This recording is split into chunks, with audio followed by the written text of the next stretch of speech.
Hello everyone, welcome back to the channel. My name is Stephen Howson and I want to talk to you today about Cody Gakpo. Throughout the summer transfer window, Gakpo was linked with quite a number of clubs, as well as Manchester United, before we settled seemingly on bringing in Antony. There was still some talk towards the back end of the window that Gakpo was also someone that we were looking at. Ultimately, he stayed in Eredivisie to start the season off at least, but I think we missed the boat. Whatever his value was in the summer, and I believe it was pretty good value for money, they were talking like 15, 20 million sort of territory, and you're like, even if he's not good for that sort of price, it's well worth us having a gamble on. I thought, well, since then, he's gone on and just done an absolute madness. Now, obviously, he's a wide forward, but he's versatile. And it does feel like Ronaldo could end up leaving, even in January. I get the impression that he just wants to be out of here. And Tony Marshall has proved nothing except that he can't be trusted to lead the line on a consistent basis, even if that's just through injuries. Cody Gakpo this season has 23 goal contributions in 16 games. 13 goals, 10 assists, 16 games. One of those metrics would be outrageous and very, very good. Both of those metrics together, an average goal contribution of every 56 minutes this season per 90. It's the same goal contribution that Erling Haaland is producing. And think about how much he's getting touched about. In the Eredivisie this season, he's got 9 goals and 6 assists in just 9 matches. Those 9 goals come with a 5.19 expected goal. That's 9 goals from 20 shots on target with a 32.2% conversion rate from an overall 29 shots. Absolutely ridiculous levels. He averages 4 key passes per game as well. So this isn't just someone who's getting in there and shooting. 4 key passes a game. Key pass literally is a pass which leads to a shot. It is more than any other player in the league. As well as elite goal scoring, we have got literally elite playmaking going on here as well. And he also averages 3.4 crosses per game, which is also the most amount in the league. So you're talking about a 9, 10, and a winger all in one guy right now. He can beat a man. He can deliver a ball into the box. He can play make. He can score goals. He's literally 3 forwards in one. He's doing things at the moment that nobody in a Manchester United shirt can do. Now, onto the player profile. He's 6'2". For me, he's made to be a number 9 eventually in his career. He's still pretty young. But that size, that imposing size, always says to me, you've got to play down the centre. Wingers typically aren't that big. You want to see this guy down the middle where he can impose himself on a defence. He's a powerful runner. He's also agile, and he's got great acceleration as well. So you can see him getting in behind the defence. You can see him bursting away from players. Just everything about him screams future great number 9. What's good with Gakpo is that he doesn't shy away from the defensive duties as well as offering such a massive threat when your team gets on the ball. He gets back, helps his fullback. He presses. He's got incredible determination and work rate. And there's been a lot of talk about him being utilised as a striker. And he does occasionally receive the ball centrally.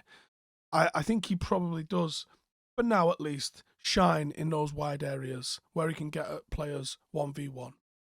I think that's where the adaptation in his game's going to come. The speed, the strength, the agility, the ball control. He's been a dream, and this season's really shown it. I think United have ballsed up because whatever his price was meant to be in the summer, there's not a prayer you're getting him for that now. None whatsoever. I think one of the most underrated skills is that eye for a pass. 4 key passes a game. He's mad. He drifts central. You don't know are we picking him up or is he going to unload somebody else? He's got great vision. The way to pass in tight areas is flawless. He brings other players in and gives them opportunities, which is why over the last year, no player has had more key passes than him in Eredivisie. His performance last season got him the golden shoe. He was also voted best player in the Eredivisie by Dutch journalists. And he's just started this season with 23 goal contributions in 16 games. Whatever his value was last year, was it 20, 25, maybe 30 million? With Antony going for 80, I think they'd be well within their rights to ask for the same sort of money. Whether or not they get that, I think he's not going for anything less than 50 after he's gone. I would assume personal terms would be very straightforward because seemingly we did that in the summer. It would now be going back and agreeing another deal. And there's the reason we're doing a video is there is some talk that United are still interested in him and still considering him and still looking at him and still looking to try and bring him in. But the question it poses, for me, massively so, is, he's going to be a star for Holland in the World Cup. The links will get bigger between now and then. If the interest is real, and it seems to be real, what does it mean for the rest of Manchester United squad? Does it greenlight Ronaldo going? Does it greenlight Gakpo coming in as a 9? What does it mean for Sancho, Rashford, Marshall? What does it mean for all of those players? In my opinion, I'd get him in because I think he's a wonderful footballer.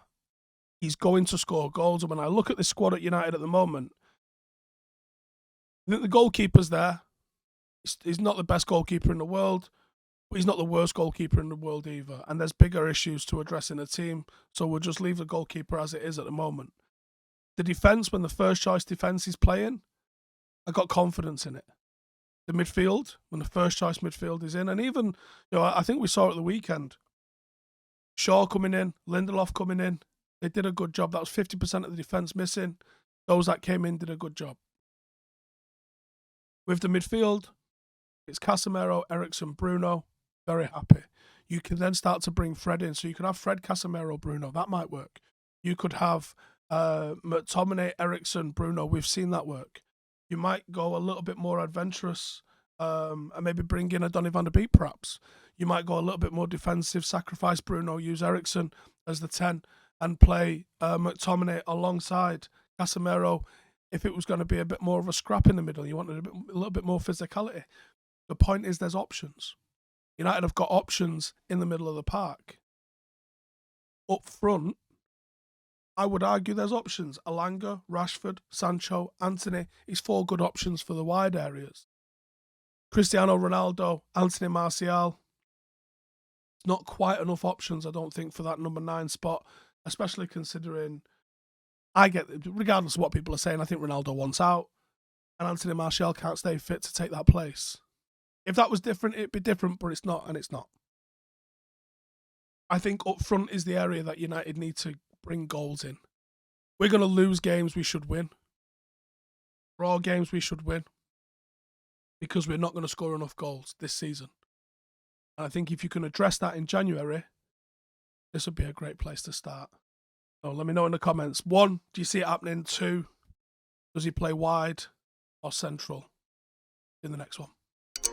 Hey, thank you for watching the video. If you are new around these parts, then don't forget to subscribe. My channel is proudly supported by my community on Patreon. If you'd like to get a little bit of extra content, a Discord group, meetups, 5-a-side games, weekly podcasts, behind the scenes, and even an occasional bit of transfer news as and when I get it, then for the price of a pint, you can show your appreciation for the content that we make and get some goodies for doing so as well. Check the link in the description or click the button right here. You'll also find all of my socials here too if you want to follow me on any of those platforms. Nice one.